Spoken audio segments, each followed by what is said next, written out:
Bang Amar ini masih dugaan, teman-teman. Ya, jadi belum ada data.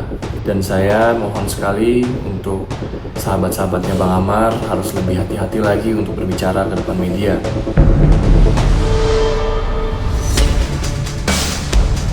Ya pusing lah, kecewa, marah. Ya, kalau memakai itu kan untuk diri sendiri, tapi kalau untuk mengedarkan kan itu jahat untuk orang lain,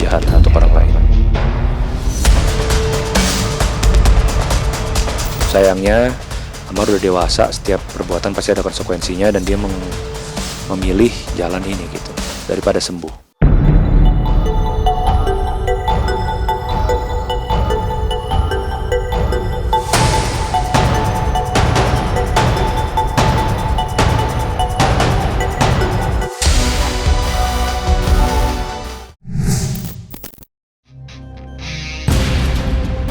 Nama Amar Zoni kini tengah menjadi sorotan publik. Aktor yang sebelumnya pernah terjerat kasus narkoba itu kembali ramai diperbincangkan usai muncul pemberitaan yang menyebut dirinya diduga terlibat sebagai pengedar narkoba saat masih mendekam di Rutan Salemba. Akibat pemberitaan tersebut, pihak berwenang dikabarkan telah memindahkan Amar Zoni ke Rutan Kejaksaan Negeri Jakarta Pusat sambil menanti proses persidangan yang akan segera digelar. Menanggapi kabar itu, untuk pertama kalinya sang adik, Aditya Zoni, angkat bicara melalui akun media sosial pribadinya. Dalam unggahan tersebut, Aditya dengan tegas membantah tuduhan yang menyeret nama sang kakak. Ia meminta masyarakat agar tidak terburu-buru menghakimi dan menahan diri untuk tidak menyebarkan informasi yang belum terbukti kebenarannya. Menurut Aditya, proses hukum masih berjalan dan persidangan belum digelar sehingga masih terbuka kemungkinan bahwa tuduhan terhadap Amar Zoni tidak benar. Saya mohon sekali untuk media-media yang ada di sana untuk lebih melihat dan mengedepankan fakta dan data. Bang Amar ini masih dugaan, teman-teman. Ya. Jadi belum ada data dan faktanya. Jadi kita sama-sama nunggu aja hasil persidangannya. Dan saya mohon sekali untuk sahabat-sahabatnya Bang Amar harus lebih hati-hati lagi untuk berbicara ke depan media. Sayangnya Amar udah dewasa, setiap perbuatan pasti ada konsekuensinya dan dia memilih jalan ini gitu daripada sembuh. Saya dengar kabar ini sebenarnya udah lama, Januari, Februari, Maret lah antara itu. Tapi saya pikir dengan adanya pemberitaan yang positif tentang Amar, saya pikir ya berita yang tidak terkonfirmasi untuk apa saya percayai gitu loh. Sampai dengan adanya statement dari kejaksaan. Saya dengar udah lama. Saya udah dari awal tahun lah saya dengar. Tapi ya balik lagi, saya tidak bisa suzon gitu. Jadi saya harus berpikir yang positif, dan saya pikir juga waktu itu pemberitaan Amar juga banyak yang baik ya. Dia sudah punya pacar lagi, dia sudah aktif di masjid, di dalam lapas, dan juga dengan Ustadz Dery. Saya pikir itu hal yang baik, kemajuan untuk Amar gitu, sampai dengan konfirmasi dari pihak jaksa. Perkara akan segera kita limpah karena kita sudah menerima penyerahan tersangka dan barang bukti dari penyidik Polri. Untuk kronologinya nanti di depan persidangan akan kami sampaikan. Pelimpahan tersangka dan barang bukti kami terima kemarin tanggal 8 Oktober 2025. Nanti terkait semua kronologis siapa berbuat apa akan terungkap semua di persidangan melalui surat dakwaan penuntut umum ya. Terhadap tersangka para tersangka ini disangkakan pasal 114 ayat 2, jungto pasal 132 ayat 1, Undang-Undang 35 tahun 2009, atau pasal 112 ayat 2, jungto pasal 132 ayat 2, ayat 1, Undang-Undang 35 tahun 2009 tentang narkotika ya. Terkait bagaimana pembuktian unsur pasalnya, nanti kita lihat sama-sama melalui proses pembuktian di persidangan. Ya teman-teman. Untuk ancamannya terkait 114 ayat 2 ada ancaman minimal 6 tahun, ancaman maksimalnya 20 tahun seumur hidup atau mati. Untuk 112 minimal 5 tahun, maksimal 20 tahun seumur hidup atau mati.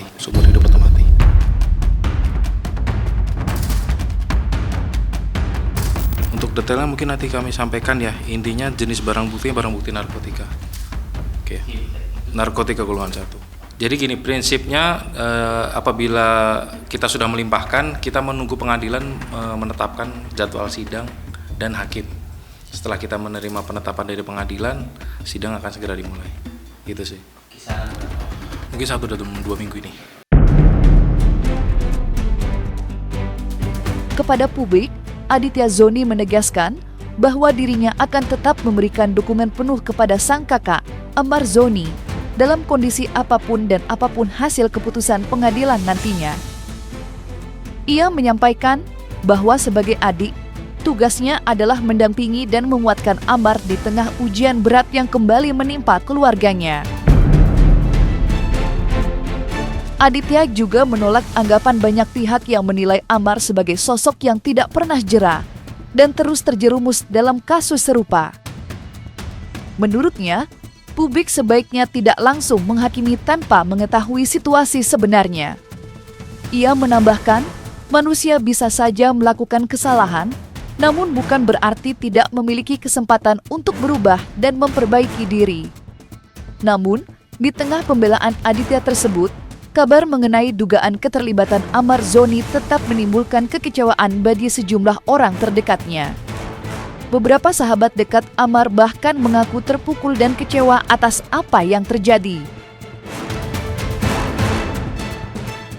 Dan sebagai adiknya Bang Amar, yang tahu seluruh kehidupannya Bang Amar dari kecil sampai sekarang, saya yakin abang saya tidak seperti apa yang dituduhkan oleh media. Abang saya adalah pribadi yang baik. Abang saya sering membantu orang lain, sering berbagi, dan dia jadi abang yang sangat baik untuk adik-adiknya. Walaupun banyak sekali coba-cobaan yang menghampiri keluarga saya, ya teman-teman tahu sendirilah, banyak sekali cobaan yang sudah menghampiri keluarga saya. Dan saya di sini akan terus support abang saya, apapun yang terjadi. Dan saya yakin di kasus ini Bang Amar tidak seperti apa yang dituduhkan. Ya pusing lah, kecewa, marah. Ya, kalau memakai itu kan untuk diri sendiri, tapi kalau untuk mengedarkan kan itu jahat untuk orang lain. Pusingnya kenapa bisa setega itu dengan keluarganya. Bagaimanapun kan Amar juga adalah sosok seorang kakak ya untuk Adit dan Panji, ayah untuk Air dan Amala. Dia punya tanggung jawab moral gitu. Pusing, bahasanya pusing.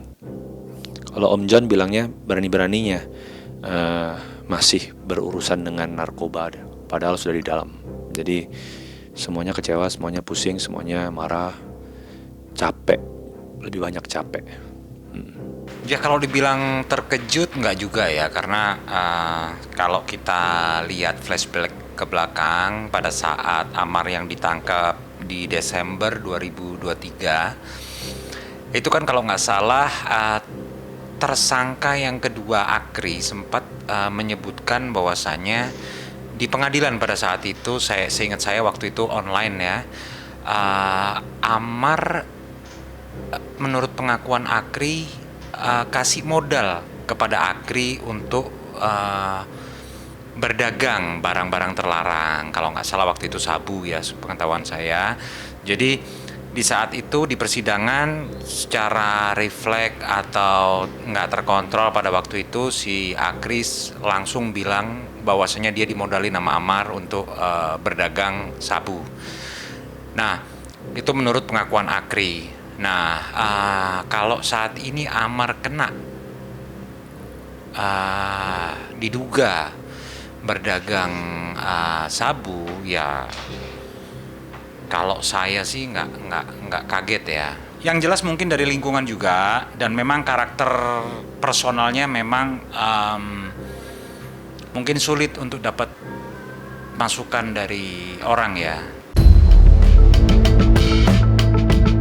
Hingga saat ini, Aditya Zoni mengaku hanya bisa menanti kabar terbaru dari Kejaksaan Negeri Jakarta Pusat terkait jadwal dan perkembangan persidangan sang kakak, Amar Zoni. Meski begitu, Aditya tetap berusaha tegar dan optimistis menghadapi situasi tersebut. Ia meyakini bahwa pihak kejaksaan maupun majelis hakim yang nantinya memimpin persidangan akan bersikap adil, objektif, serta transparan dalam menegakkan hukum terhadap kasus Ammar. Di sisi lain, pihak Kejaksaan Negeri Jakarta Pusat diduga tengah menyiapkan dakwaan yang tidak ringan.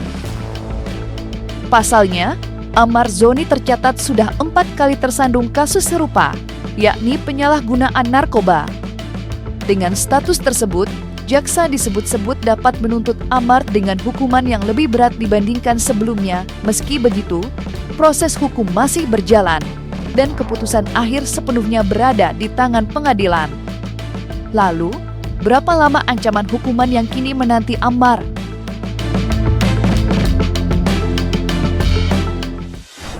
Dan saya sangat berpegang kepada hukum yang seadil-adilnya, dan saya berharap pihak-pihak terkait bisa memberikan hukum yang sebaik-baiknya sesuai data, fakta, dan bukti. Terkait bagaimana faktor yang memberatkan maupun meringankan nanti, kita lihat dari fakta persidangan, tentunya faktor apakah dia sebagai residivis, itu juga akan mempengaruhi tuntutan sebagai hal yang memberatkan.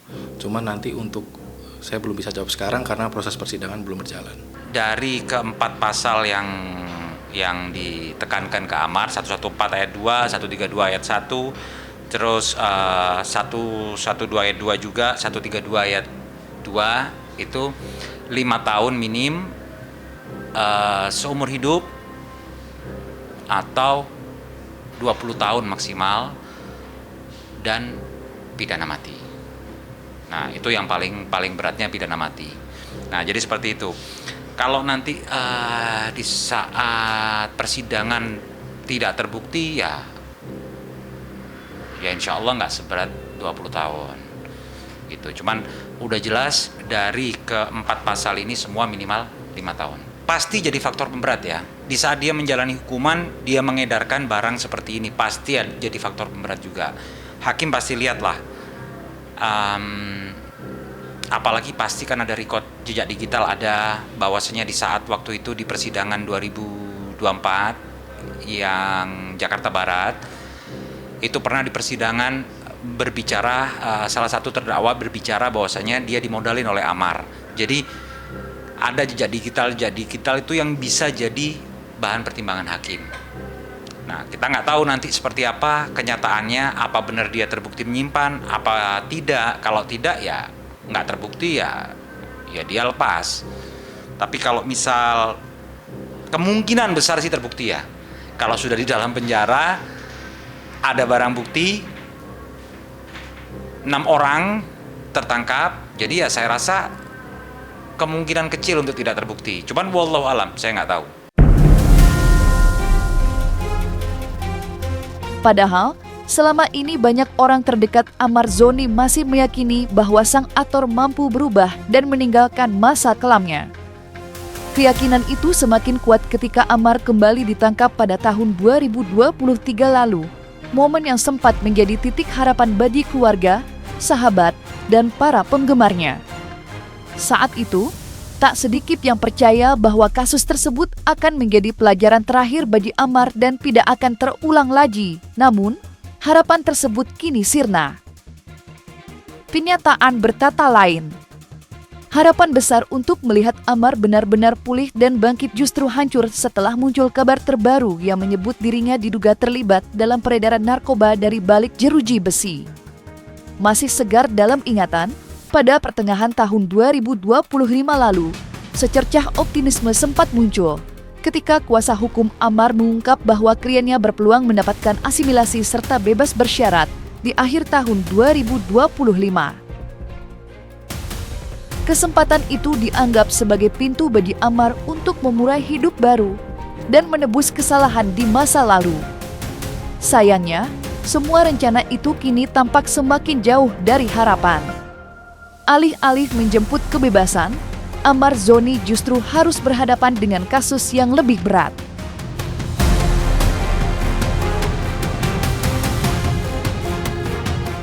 Ammar Zoni ini kan sudah sesuai keputusan Mahkamah Agung yang dalam hal ini, dalam masalah kasasi ya, yang diajukan oleh jaksa penuntut umum Jakarta Barat, itu kan menuntutnya untuk Amar dihukum 12 tahun penjara. Nah, hasil keputusan kasasi yang diputuskan bahwa Amar Joni ini dihukum 4 tahun dengan dipotong masa tahanan yang udah dijalani oleh Amar. Nah, otomatis kan keputusannya udah ingkrah, udah dieksekusi oleh jaksa. Nah, sejak itu berarti Amar ini kan statusnya bukan lagi tahanan. Statusnya adalah sebagai warga binaan. Haknya apa? Yaitu ada namanya hak remisi. Hak remisi itu kan diberikan pada warga binaan itu setiap 17 Agustus, Lebaran. Nah, kemudian ada lagi namanya hak asimilasi. Nah, itu bisa diberikan apabila dia udah menjalani masa hukuman melebihi 50%. Nah, kemudian ada lagi namanya amnesti. Nah, amnesti ini bisa diajukan setelah keputusan ingkrah, diterima dan dilaksanakan eksekusi. Nah, itu ada hak Amar untuk mengajukan amnesti. Nah, kemudian ada lagi namanya gerasi. Nah, jadi banyak hak-hak yang didapat Amar setelah jadi warga binaan. Dihitung sejak dia ditahan di rutan penyidik Polri sampai rutan Salemba, ini kan dia kalau dihitung kan udah menjalani hukumnya kira-kira 18 bulan. Berarti kalau dihitung 50% itu berarti kan akan jatuh pada Desember nanti tahun 2025. Saya sebagai abang sambung saat inilah sering diskusi mengenai hidup, mengenai bisnis, mengenai ekonomi dan lain sebagainya gitu. Saya berharap juga waktu itu Amar dalam waktu dekat keluar sehingga bisa bersama-sama dengan adik-adiknya untuk berkumpul kembali. Karena kan pada dasarnya semua itu harus datang dari dalam diri sendiri. Awal tahun depan itu Amar tuh sebenarnya sudah bisa bebas gitu loh setelah 2 tahun kan. Dan diharapkan itu kemarin saya membantu Amar untuk menjual Instagramnya dan juga mobilnya 2 yang overcredit itu kan dalam rangka untuk memenuhi kebutuhan di dalam dan juga berproses di luar sambil menunggu pekerjaan begitu. Harapannya sih ya kalau mau diusut tuntas nggak sampai di Amar doang, dicari tahu bagaimana Amar bisa punya HP misalnya, bagaimana bisa dapat barangnya, pasti kan dari dalam situ juga kan. Kalau nggak gimana caranya bisa komunikasi.